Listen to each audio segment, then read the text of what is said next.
It's a new year and we are back. This is UNFTR's On the Record for the week of January 5th, 2026. I'm your host, Max, and let me ask you guys a question. Do we really need laws and a Congress anyway? Because good news, everyone, Venezuela's ours now, and Greenland is next, at least according to Katie Miller. Democratic leadership surely met the moment by supporting Trump's illegal, unconstitutional war crime, and Governor Handsome, Loosome, Winsome Newsom has a 200-person constituency to ride all the way to the White House. The Kennedy Center is in full swing with performances of Shen Yun and improv whodunits. Quick question, what do shit and Tesla have in common? The Zohran era has officially begun, and like Punxsutawney Phil, Inauguration Bernie also made an appearance. Minneapolis fraud Buddy Cianci, headlines from Common Dreams, The Intercept and Truthout, year-end market chaos, and the Rewatchables. All of this and more coming up right now. UNFTR. All right, let's get started with some quick takes. The New York Jets lost 3 times yesterday. They were blown out by the Bills, wound up last in the division with a conference-tying bottom-of-the-barrel record, and they still didn't pick up the first-round draft pick because the Jets. What a season. Please sell the team. Quick look at the markets. Even on news that we kidnapped the sitting leader of a sovereign nation, stock market futures are up today because we're the fucking worst. Having said that, oil prices continue to slide, which tells you everything you need to know about the state of the global economy. I mean, we literally just overthrew the government of one of the largest oil-producing nations in the world. I wonder if there's any correlation. Anywho, there's protests all over Iran, Russian oil is sanctioned, and oil markets are like, meh, what's on TV? Speaking of TV, my family watched the Stranger Things finale, and I can't believe that Vecna married Hopper and killed all of the main characters except for Lucas's little sister. Oh, God, spoilers.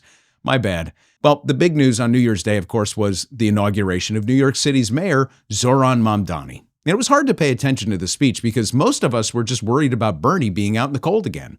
But he finally put his hat and his mittens back on and let us breathe a sigh of relief so we could take in the soaring rhetoric of our new progressive hero.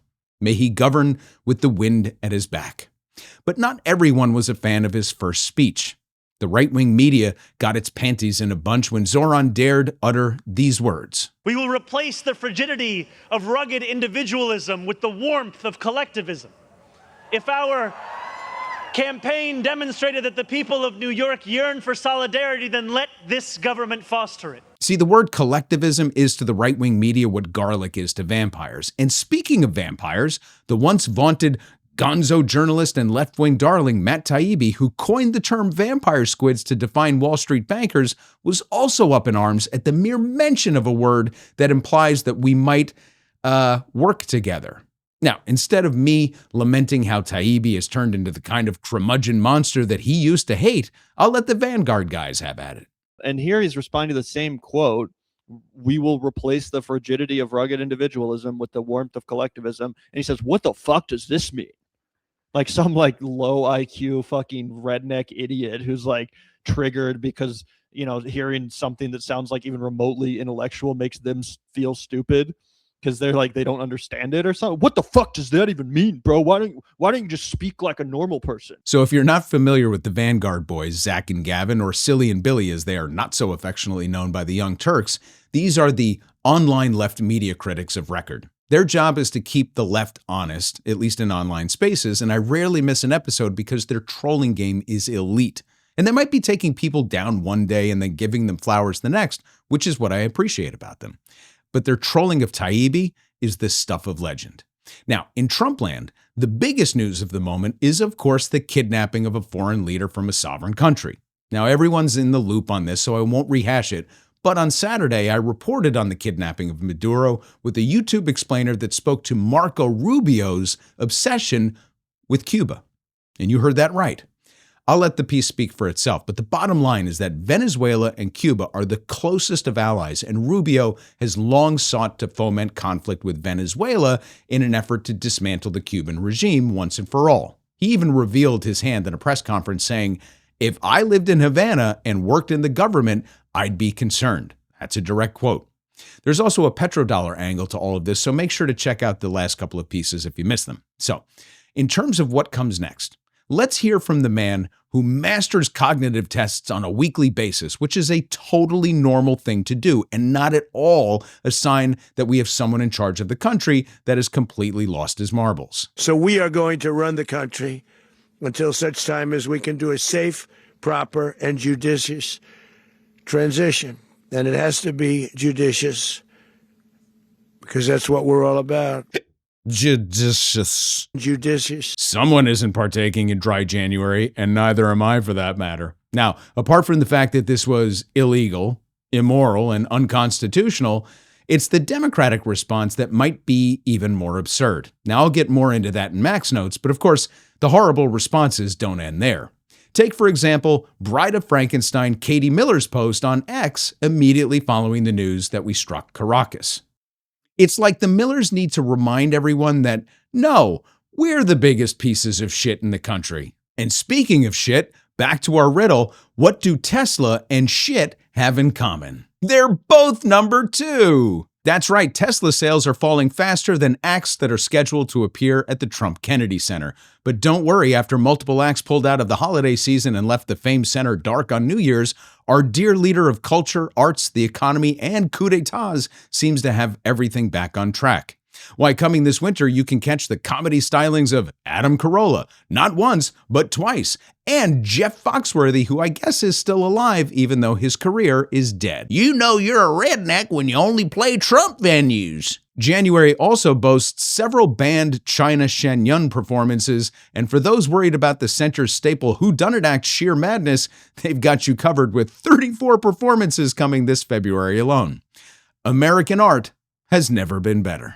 Now, before we get to Max Notes, I have to thank Unfuckers, new and old, who still managed to come through to support us even though we were off last week.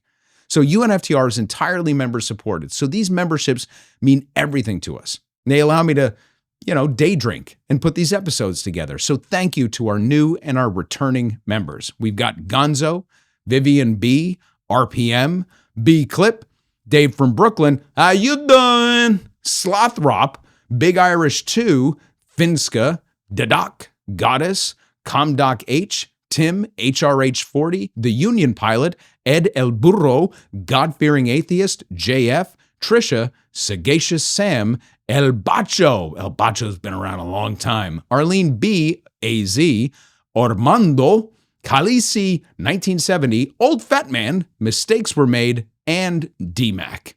If you'd like to learn more about our memberships and the associated perks, just go to unftr.com. And thanks again to all the unfuckers who make this happen. Now, on to Max Notes.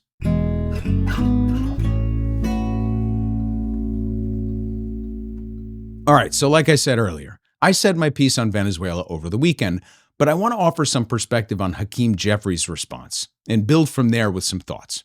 So following this, again, incredibly illegal, unconstitutional, and brazen act of kidnapping in a sovereign nation, House Minority Leader Jeffries issued this statement. It leads with, quote, Nicolas Maduro is a criminal and authoritarian dictator who has oppressed the people of Venezuela for years.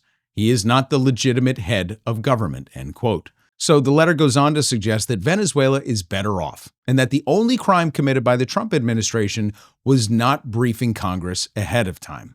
So when Americans cry foul at the uniparty politics of the United States, this is what they're talking about. And then we have a tale of two coasts.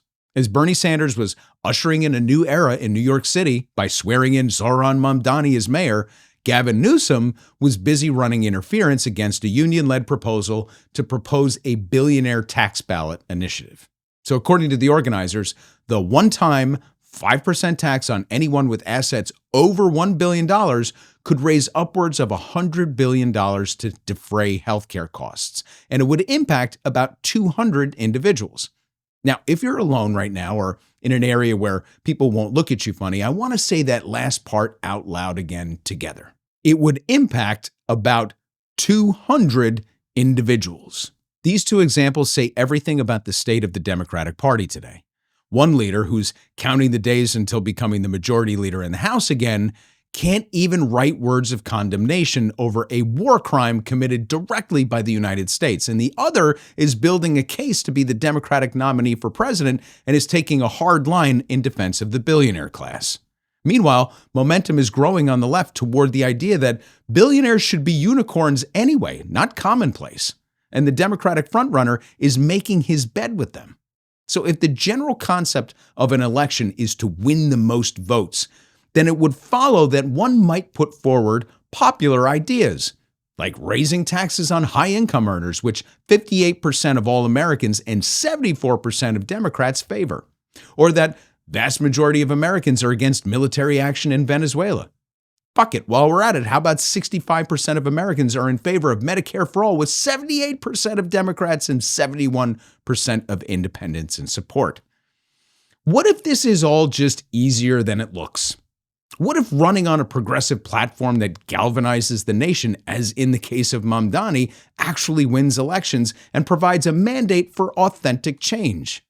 A Jeffries House and a Newsom White House feel almost inevitable at this point due to the corrupt practices of a DNC that refuses to represent the will of the people with its organizing efforts and its campaign funds. And neither of these houses will be the people's house if we keep this up. All right, time for Killer Left Take of the Week. I went back to the well again because I'm just a fan. I can't help it. KLTW goes to Leeja Miller once again for providing a clear-eyed take on the daycare fraud controversy in Minnesota. So the Angry Pumpkin was rage posting about a conservative YouTube documentary that claims Somali-run facilities were committing extraordinary fraud and siphoning federal funds to terrorist organizations abroad, with literally nothing to back it up.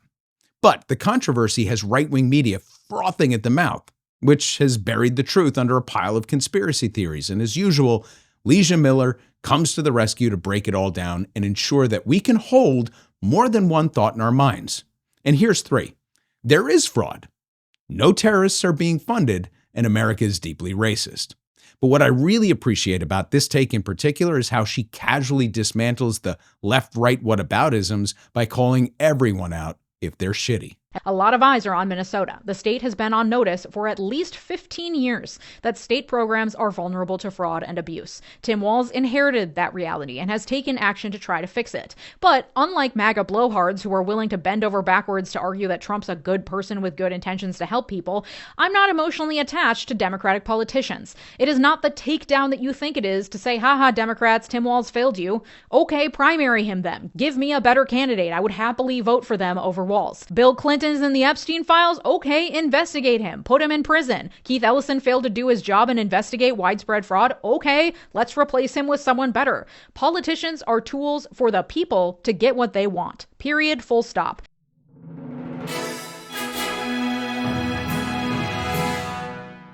Chart of the week. Well, I got 2 for the price of 1. And I never anticipated, I promise you, I did not anticipate talking about repo markets as much as we did in 2025. But these markets have secrets to tell that the mainstream financial reports don't want to talk about. So as a refresher, these are open market operations run by the Federal Reserve that either inject or extract cash from the financial system. Injecting it is called the standing repo, and extracting it is called the reverse repo. Now, the Fed does this to maintain order in the overnight markets, just to ensure that major financial institutions have access to cash within a known range of borrowing rates. And it's a multi-trillion-dollar overnight settlement market that provides stability, and it functions really well. Also, it does tell a story. Nearly every day, the Fed has nothing to do. The markets just function without having to tap into the Fed markets, meaning that every party has enough money to borrow and to lend, and the rates are within the range of acceptability on both sides. Every so often, though, there's a hiccup where there's a mismatch between the parties, and so the Fed will step in. Now, most of the time, when you see the Fed step in to either inject or extract money from these institutions, it's at the end of a fiscal quarter, because this is when banks have to shore up their balance sheets for reporting. So the timing becomes an issue here. Now, these interventions in and of themselves don't necessarily signify a problem. The end of a calendar and a fiscal year, though, adds additional pressure because everyone is trying to get their fiscal house in order. So let's take a look at what happened at the end of 2025, and then we'll talk about what the hell might be going on here. So this is called the standing repo facility. At the end of the year, and even the first couple days of 2026, the Federal Reserve had to pump in more than $100 billion into the banks to help them with their year-end window dressing. Now, this is the flip side. It's the reverse repo market. And on the flip side, the Fed also loaned about $100 billion over the same period. So what's going on here? Well, the most honest answer is no one knows for sure. See, the Fed, the banks, and the pundit class will tell you that this is just the Fed managing the flow of money in the system appropriately. They had to inject cash into certain institutions that have too many securities and not enough cash on their balance sheets, and they withdraw it from others that have too much cash. So this might just be about interest rates. It might be about liquidity concerns. The problem goes back to that honest answer. No one knows for sure. But what we do know is that this is all happening outside of normal banking activities, so something is off kilter. And here's my educated guess. Some banks, a lot of the big banks, have too much cash because they're required to hold massive reserves under post-GFC regulations, and they're also wary of sending it out because they don't like what they see.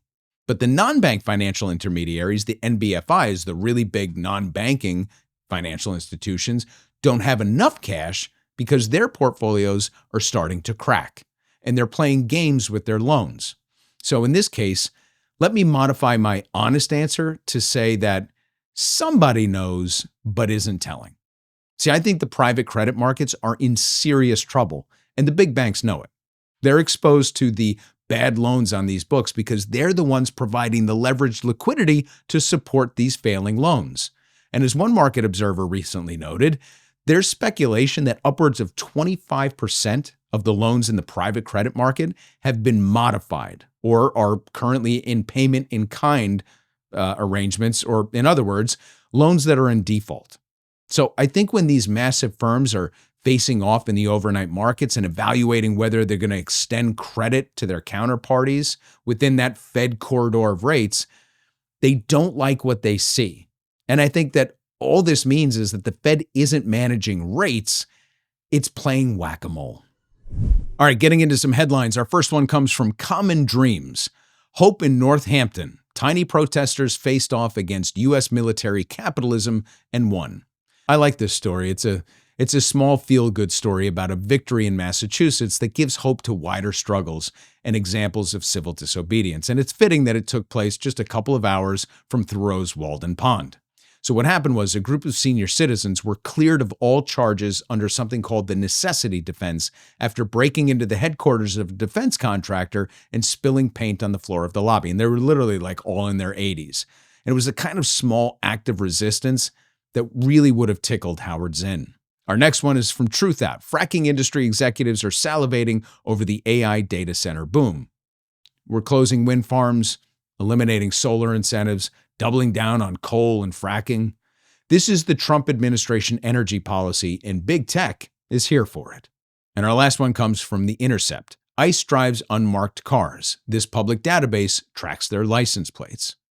Activists might not be able to stop these masked ICE agents, but they can dox them. So these guys are marking the unmarked cars that are carrying America's Gestapo.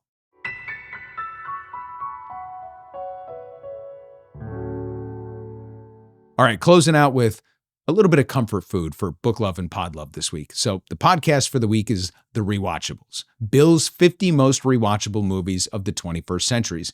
So unfuckers that listen to the podcast know that my not so guilty pleasure is the Rewatchables podcast. Everything about this podcast scratches my pod listening brain itch. It is far and away my go-to pod. And this one was particularly satisfying. Just don't expect any art films or documentaries, just 50 movies that are a, quote, good hang, according to Bill Simmons. And for book love, we have The Prince of Providence by Mike Stanton. So since I'm listing my favorite podcast, I might as well give you my favorite political book of all time. So this is an oldie but a goodie about the ultimate scoundrel that everyone loved to hate, Buddy Cianci. Welcome to Providence, Rhode Island, where corruption is entertainment and Mayor Buddy Cianci provided over the longest-running lounge act in American politics. In The Prince of Providence, Pulitzer Prize-winning journalist Mike Stanton tells a classic story of wise guys, feds, and politicians on a carousel of crime and redemption. So quick note about that one. I love all things about the Northeast. And I think it's just an aesthetic that it either speaks to you or it doesn't, right?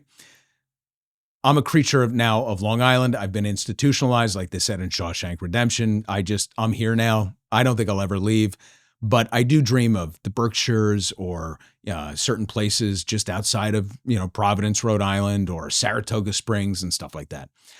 My father-in-law is from that neck of the woods. He's originally from Providence, and he knew all about Buddy Cianci, and he recommended this book to me years and years ago. Now, for clarity, my father-in-law is 98, and we talk all the time, and he listens to everything I put out and has a comment on all of it. He is a treasure trove of information, one of the most remarkable people that anyone's ever met, and certainly a bright light in my life. And he turned me on to this book because the thing about my father-in-law is everything is done with a wink, everything. He's a scotch. Everything's done with that sort of wink and a nod. And Buddy Cianci's type of politics were perfect for him. Now, to be clear, Buddy Cianci was a terrible human being, but he was an incredible mayor for some. To others, he was a complete villain. But that's what makes him such an interesting political character. So like I said, this is my favorite political book of all time. It is a breezy read. It's really well written. It is shocking and eye-opening, especially in this modern era. 99% of the shit that Buddy Cianci did, nobody would even get away with unless you were Donald Trump, I suppose. But anyway, great hang, great read. Listen to the Rewatchables. Read this book if you need some candy and you appreciate all things UNFTR. And that is it for this week's edition of On the Record. So resources for everything that we covered are in the description below. And don't forget to sign up for the free weekly newsletter version at unftr.com, which includes even more information. And please like this video and subscribe to the channel. We're on a mission to hit our next milestone of 250,000 subscribers. Have a great week, and I'll catch you online.